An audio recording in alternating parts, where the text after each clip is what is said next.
And he's the co-host of the NBC Radio Kentucky Derby pre-show. It all goes down from Churchill Downs tomorrow. Steve, it's Pat Boyle and PJ Glasser. Thanks for being a part of the show, man. How are you? I'm great. Thanks for having me. Yeah, Steve, the conditions both on the track and in the sky always play a huge factor in the Kentucky Derby and how the race is won.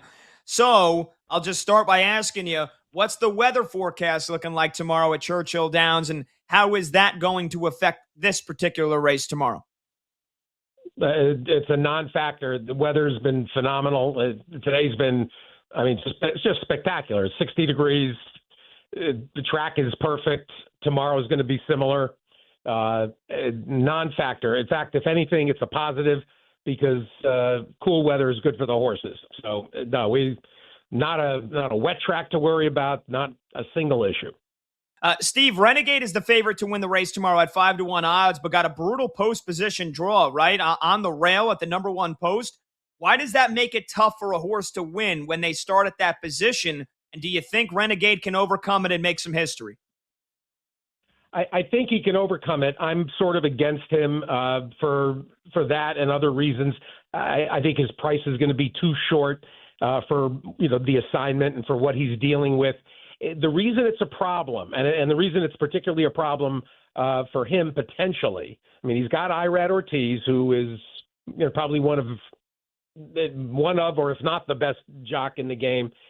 The problem is you've got 20 horses, so there's 19 horses to Irad and Renegade's right.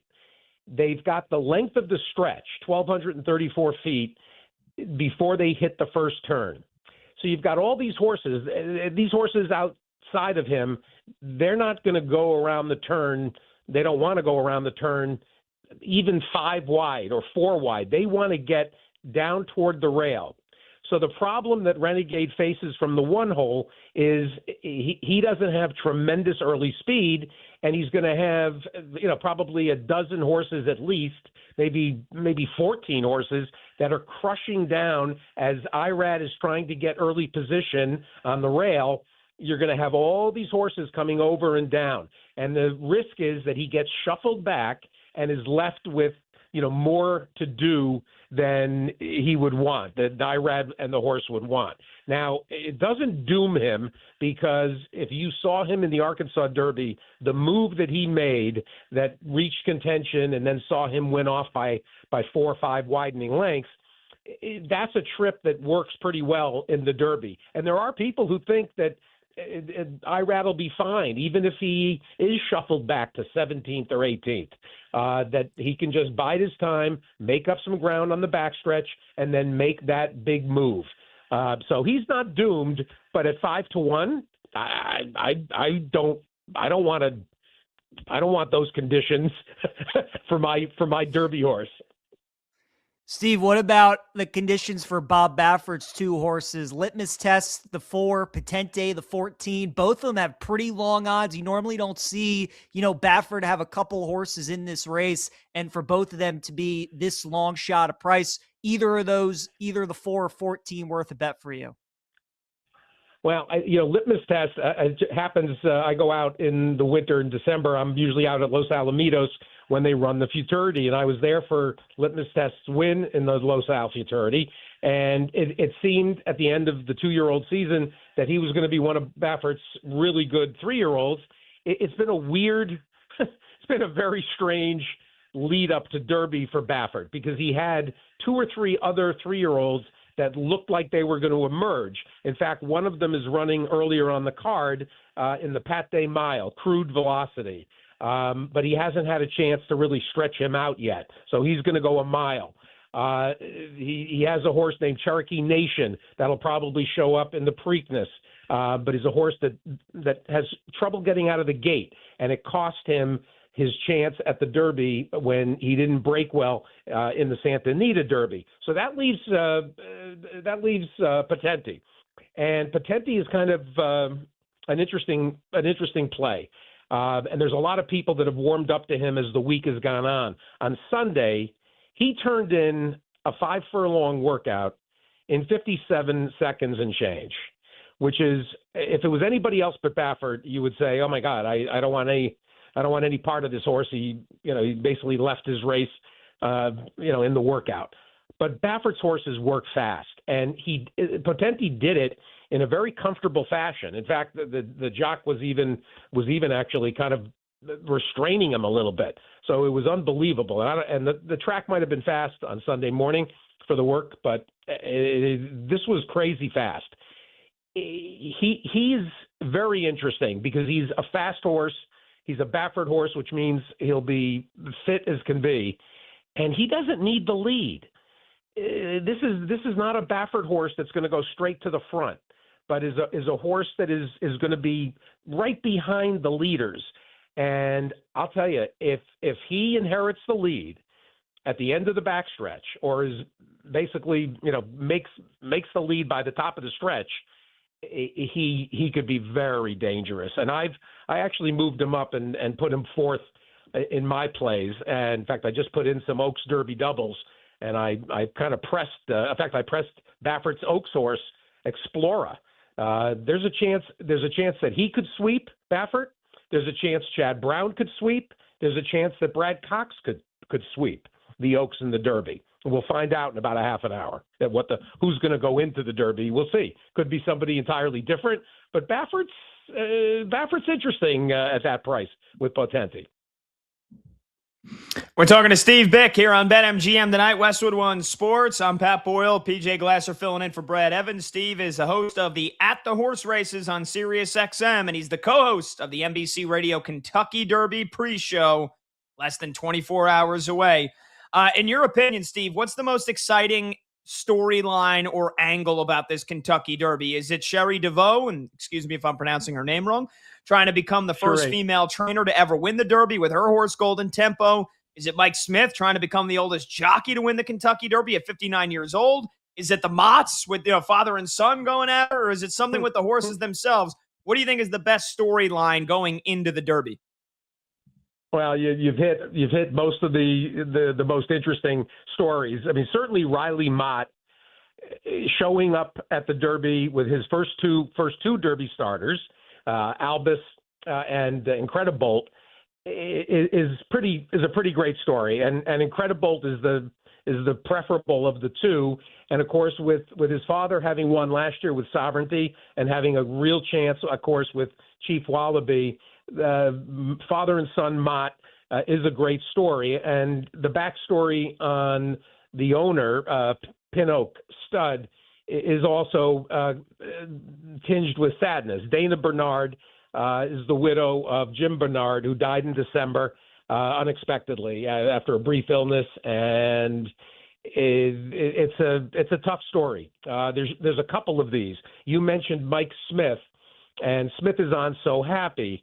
And Mark Glatt is a veteran horseman, the son of a Pacific Northwest horseman, Ron Glatt. Mark is a quintessential horseman, kind of a man of few words. His wife and partner, Dina, she died basically the same week as John Sheriff's. They've got two young children, and just heartbreaking.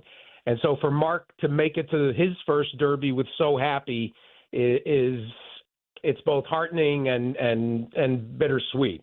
So there's so many stories. You mentioned Cherie. I'm very close to Cherie DeVaux, and Cherie broke into the game under Chuck Simon, who died last year after a short cancer bout. And Cherie is a wonderful story. Worked for Chad Brown after she left Chuck, and she'll be part of the NBC show tomorrow. Her horse is really nice, Golden Tempo. I think he's hard-pressed to win. He's a horse that'll become running late. He's a horse that's more likely to be third, fourth, maybe even second. But he would have to pass. He's going to have to pass about 17 or 18 horses to win. He's got Jose Ortiz, and he certainly is not without chance. It would be if Cherie wins. I don't know. They'll have to carry me out of the place. It'd be amazing. So you're really seized on a lot of a lot of the best stories going on here. There's stories with the breeders as well. I'll give you one that people haven't really noticed. Jack Oxley, who won in 2001 with Monarchos, he was set to be involved tomorrow with Silent Tactic with Marcassi, but Silent Tactic had to scratch. He's got a bruised hoof that is going to keep him out of the race. But at the same time, Jack Oxley is the breeder, he and his wife Debbie, of the number 18, Further Ado, who's got a huge chance for Brad Cox.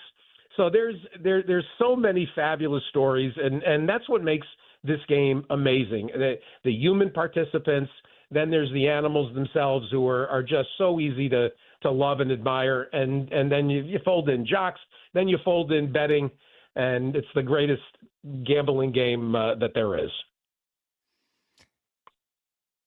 That's very cool. Steve, we got about a minute or so left. Before Pat asks you who you like to win the race, are there any horses this week that you've gone back and forth on? You know, maybe Monday, Tuesday, you thought you were going to bet the horse, and as we've gotten here to Friday night, you sort of shied off of them, or maybe vice versa. Any horses that you keep going back and forth on before the Kentucky Derby? Well, frankly, it's that kind of a derby. It's a derby where it's very easy to move from horse to horse. And when you're following this lead up to get here, you get attached to certain horses and you bet on certain horses in cash. I'll give you an example. The Puma.